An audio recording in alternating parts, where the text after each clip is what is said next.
Hello दोस्तों, स्वागत है आपका डे 7 के साथ में। कई बच्चे कमेंट्स कर रहे थे, सर जी फोर्थ सेमेस्टर को भूल गए क्या? भैया भूले नहीं है, ये कम से कम फाइल आपको बता रहे लिखी हुई रखी है 3 दिन होगी। कल पूरे दिन लाइट नहीं आई, ठीक है। आज का जो हमने बहुत सारा कंटेंट शूट करा, सुबह से ऑफलाइन भी पढ़ाया, बहुत सारी चीजें हुई, तो अब इसका नंबर आ रहा है, अभी ये पब्लिक हो रही है। टेंशन कतई नहीं लो, इसे भी पूरा अंत तक ले जाएंगे। जो शुरू किया है उसे खत्म भी करेंगे, तो टेंशन लेने की बिल्कुल भी जरूरत नहीं है। डे 7 क्या है? The result of improper biasing. अगर आप बाइसिंग सही से नहीं करते हो, बाइसिंग का मतलब सरल भाषा में कनेक्शन कर दो। प्लस वाले को प्लस से जोड़ दिया, माइनस वाले को माइनस से जोड़ दिया, फॉरवर्ड बाइसिंग। प्लस को माइनस उल्टा कर दिया, रिवर्स बाइसिंग। तो बाइसिंग अगर इम्प्रॉपर है तो wrong position of load line, तो आपको जो लोड लाइन है वो सही से पोजीशन पे नहीं मिल पाएगी। The power gain of transistor amplifier will be maximum. भैया बहुत सारे कॉन्फ़िगरेशन होते हैं, common collector, common ammeter, common base, आपने सुन रखा है 12th में आपने पढ़ा होगा उभयनिष्ठ उत्सर्जक, उभयनिष्ठ बेस, अगर हिंदी में कहें तो भैया जो कॉमन एमीटर वाला कॉन्फ़िगरेशन होता है इसमें पावर गेन मैक्सिमम होता है।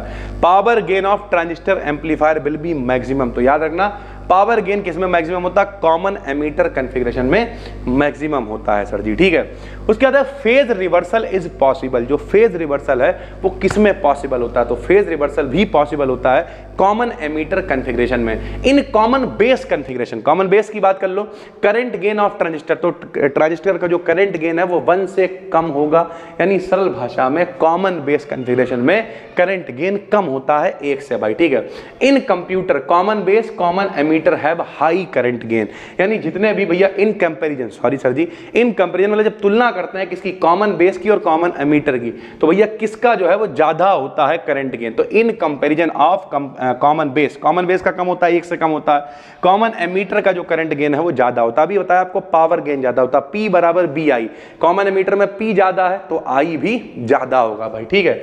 When a transistor used in a digital circuit, जब ट्रांजिस्टर को डिजिटल सर्किट के रूप में हम लोग इस्तेमाल करते हैं, तब हम लोग, जब ये कहां काम करता है तो ये एक्टिव रीजन में काम करता है। बता चुके हैं आपको एक्टिव नेटवर्क, पैसिव नेटवर्क, तो ये एक्टिव रीजन में काम करता है। The equation for load line, load line की इक्वेशन मोस्ट इंपॉर्टेंट है, ये पेपर में आ सकती है। IC बराबर माइनस का BC upon RL plus BCC upon में RL।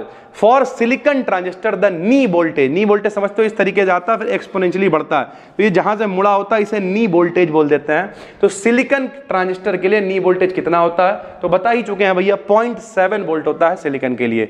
द लार्जेस्ट टर्मिनल, सबसे बड़ा टर्मिनल ट्रांजिस्टर का कौन सा होता है? तो कलेक्टर होता है। क्यों होता है भैया? 3 चीजें होती हैं, यहाँ एमीटर होता है, यहाँ बेस होता है, यहाँ कलेक्टर होता है। एमीटर से चीजें एमिट होती हैं, निकलती हैं, जैसे ये पसीना एमिट हो रहा है, ठीक है। बेस से, बेस पतला रखा जाएगा ताकि बेस से होते हुए यहां आ जाएं। सारे लोग आके कलेक्टर में इकट्ठे होंगे, कलेक्ट होंगे, तो जाहिर सी बात है सी को हम लोगों को बड़ा रखना पड़ेगा भाई, ठीक है। तो कलेक्टर हमेशा टर्मिनल बड़ा रखा जाता है। Collector base leakage current will be high. Collector base का जो लीकेज करंट है हमेशा ज्यादा होगा। कब? जब टेम्परेचर ज्यादा होगा तो करंट भी ज्यादा होगा, सीधी बात है। Thermal runaway in a transistor, thermal runaway कब होता है? तो जब high heat loss due to high temperature increase, बहुत ज्यादा अगर आपने टेम्परेचर बढ़ा दिया, बहुत ज्यादा हीट का नुकसान हो गया, तब उस प्रोसेस को हम लोग कहते हैं thermal run away. For the knee voltage of germanium, ये देखो जर्मेनियम के लिए 0.3 होता है, सिलिकॉन के लिए 0.7 होता है। दोनों आपको पता होना चाहिए और दोनों मोस्ट इंपॉर्टेंट है। General expression for stability factor, most important, यहाँ पे गेन के टर्म में लिखा हुआ है, करंट गेन, वोल्टेज गेन आपको सब बता चुके हैं। स्टेबिलिटी फैक्टर एस बराबर होता है बीटा प्लस 1 अपॉन 1 माइनस का बीटा DIB अपॉन में DIC, ये होता है काय के लिए? स्टेबिलिटी फैक्टर के लिए फार्मूला होता है। Common collector amplifier has the highest, जो कॉमन कलेक्टर एम्पलीफायर होता है इसमें हाईएस्ट करंट गेन होता है। पावर गेन सबसे ज्यादा किसमें होता है? CE में, कॉमन एमीटर में, और करंट गेन सबसे ज्यादा किसमें होता है? कॉमन कलेक्टर में होता है। Common collector amplifier has the highest gain, तो कॉमन कलेक्टर में करंट गेन हाईएस्ट होता है, अभी आपको बता चुके हैं। N amplifier is an electronic device, यानी एम्पलीफायर क्या होता है? एम्पलीफाई करेगा भाई। जैसे यहाँ हम एक एम्पलीफायर यूज करते हैं जब हम यहाँ ऑफलाइन में पढ़ाते हैं, तो मेरी आवाज मान ली कम है अभी, तो इस कम को हम दूर तक कैसे पहुंचाएंगे? तो हम यहाँ पे एक माइक इस्तेमाल करते हैं, आपको दिखाते हैं। ये माइक क्या करेगा भैया? हमसे इनपुट लेगा, एम्पलीफायर को इनपुट पहुंचाएगा और वो उसे आउटपुट देगा, और आउटपुट के जरिए वो इसे एम्पलीफाई कर देगा, यानी आवाज को बढ़ा देगा। अब वो डिपेंड करता है कौन सा एम्पलीफायर, अगर वोल्टेज वाला है तो वोल्टेज को बढ़ाएगा, to increase AC current, voltage या पावर, यानी वोल्टेज एम्पलीफायर, पावर एम्पलीफायर, इस करंट एम्पलीफायर जैसा एम्पलीफायर होगा उसे वो इंक्रीज कर देगा, बढ़ा देगा। The gain of an amplifier is, यानी एम्पलीफायर का जो गेन होता है वो आउटपुट बटे इनपुट होता है भैया। गेन का मतलब क्या है कि कितना हम लोगों को मिला और कितना हमने दिया, तो आउटपुट अपॉन इनपुट को हम लोग गेन कहते हैं भाई। The power gain of an amplifier, power gain मतलब P, और सभी को पता P बराबर BI फार्मूला होता है। P माने पावर, B माने वोल्टेज, I माने करंट, तो P बराबर BI यानी current gain into voltage gain को हम लोग पावर गेन कहते हैं। मैक्सिमम पावर गेन बता चुके हैं आपको, कॉमन एमीटर में होगा। हाई फ्रीक्वेंसी ट्रांजिस्टर बेस जो होता है वो कैसा होता है, पतला रखा जाएगा। अभी आपको पता है बेस बीच में होता है, लोग पार कर पाए इसलिए बेस को हमेशा पतला यानी थिन रखा जाता है। वोल्टेज एम्पलीफायर क्या होते हैं, तो लो सिग्नल एम्पलीफायर होते हैं, उन्हें वोल्टेज एम्पलीफायर कहते हैं। जो पावर एम्पलीफायर होते हैं उनमें हाई सिग्नल एम्पलीफायर्स होते हैं। ग्राफ जो होता है फ्रीक्वेंसी और वोल्टेज गेन के बीच, उसे क्या कहते हैं, तो उसे फ्रीक्वेंसी रिस्पॉन्स कहते हैं। भैया हम क्या कह रहे हैं, जो ग्राफ होता है फ्रीक्वेंसी और वोल्टेज गेन के बीच, फ्रीक्वेंसी और वोल्टेज गेन के बीच, आवृत्ति और भैया विभव लाभ के बीच में, उसे फ्रीक्वेंसी रिस्पांस कहते हैं। जो लाउड स्पीकर होते हैं उसमें हम लोग ऑडियो पावर एम्पलीफायर का इस्तेमाल करते हैं। ऑडियो पावर, ऑडियो की पावर को एम्पलीफाई कर देगा, बढ़ा देगा भैया।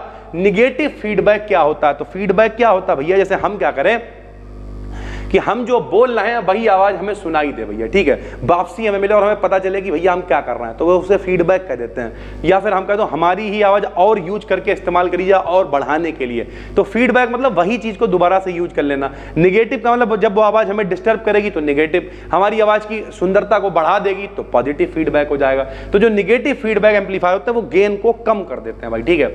Negative feedback amplifier reduces gain and increase the stability. जब गेन कम हो जाएगा, हाउ कम पहली वाला मामला कम हो जाएगा तो स्टेबिलिटी बढ़ जाएगी भाई, सीधी सी बात है। निगेटिव फीडबैक बैंड विड्थ को भी बढ़ा देते हैं। The photo electric work function of a metal, अच्छा ठीक है, यहाँ पे हमने दो न्यूमेरिकल आपके लिए लगा दिए हैं, उन्हें भी आप देख लेना भाई, पीछे छूट गए थे तो यहाँ पे लगवा दिए हैं। जो भैया फोटो इलेक्ट्रिक वर्क फंक्शन मतलब होता है कार्य फलन, जिससे कम पर धातुओं से इलेक्ट्रॉन नहीं निकलता है, तो वो W हमें दे रखा है 2.061 EB। EB माने इलेक्ट्रॉन वोल्ट। एक इलेक्ट्रॉन वोल्ट में 1.6 गुणे 10 की घात -19 जूल होते हैं, यानी W की वैल्यू आपको दे रखी है, ठीक है। आपसे कह रहा थ्रीशोल्ड वेवलेंथ निकालो, यानी वो तरंगदैर्घ्य जिससे कम पे इलेक्ट्रॉन धातु से नहीं निकलेगा, तो लैम्डा 0 आपसे पूछ रहा है। फार्मूला होता है W बराबर hc upon lambda 0। h Planck constant है, इसकी वैल्यू 6.6 गुणा 10 की घात -34 होती है, लिखी हुई है। c हम लोग अपने पास से जानते हैं, वेलोसिटी ऑफ लाइट होती है 3 गुणा 10 की घात 8। यहां पे रखेंगे तीनों मान, क्योंकि लैम्डा 0 हमें चाहिए है, तो आप हल करके बताइएगा कि W की वैल्यू कितनी आई है। उसी तरीके से एक सवाल और है, if the velocity of a free electron is doubled, कोई इलेक्ट्रॉन है उसका जो वेग है वो डबल हो जाता है, इट्स डी ब्रॉगली वेवलेंथ, तब इसकी डी ब्रॉगली वेवलेंथ कितनी हो जाएगी। सभी को पता होना चाहिए डी ब्रॉगली तरंगदैर्घ्य का फार्मूला होता है लैम्डा बराबर h अपॉन mb। पहली कंडीशन में 1 मान लेंगे, ठीक है। अब कह रहा जो वेलोसिटी है वो डबल हो जाती है, तो पहली कंडीशन में वेलोसिटी b मान ली, डबल हो जाती है दूसरे में 2b मान ली, भाग दे दिया, कैंसिल हो गया, पहला दूसरा तीसरा 2 चला जाएगा ऊपर, यानी लैम्डा 1 अपॉन लैम्डा 2 बराबर 2/1 आएगा, यानी लैम्डा 2 बराबर कितना आएगा, लैम्डा 1/2, यानी पहले की आधी हाफ हो जाती है, तो हाफ जो विकल्प होगा उसमें हम लोग टिक लगा देंगे। तो इस फार्मूले का हम लोगों ने इस्तेमाल किया। आपके लिए होमवर्क यह है, जो एक 29 वाला हमने न्यूमेरिकल आपको दिया है, W बराबर hc अपॉन लैम्डा 0, उसमें आपको वैल्यू को पुट करना और लैम्डा 0 की वैल्यू कैलकुलेट करके हमें बताना है। फिर हम देखते हैं कितने लोग इंटरेस्टेड हैं। जो लोग कमेंट नहीं करते रहते सर जी वीडियो नहीं आ रही है, भूल गए, तो थोड़ा सा पेन चलाओ, कैलकुलेशन करो और हमें बताओ भैया, देखते हैं कितने लोग कैलकुलेशन कर रहे हैं। जो लोग पहली बार देख रहे हो चैनल को सब्सक्राइब कर लो, बहुत सारा कंटेंट हम बनाते रहते हैं भैया। यहाँ प्लेलिस्ट हम दे रहे हैं, उसे देखो, ये PDF दे रहे हैं, टेलीग्राम बिल्कुल फ्री चैनल है BDKDN BSc, वहां पे जाके ये PDF आपको आराम से मिल जाएगी। हम मिलते हैं आपसे एक और वीडियो में, तब तक के लिए धन्यवाद, थैंक यू।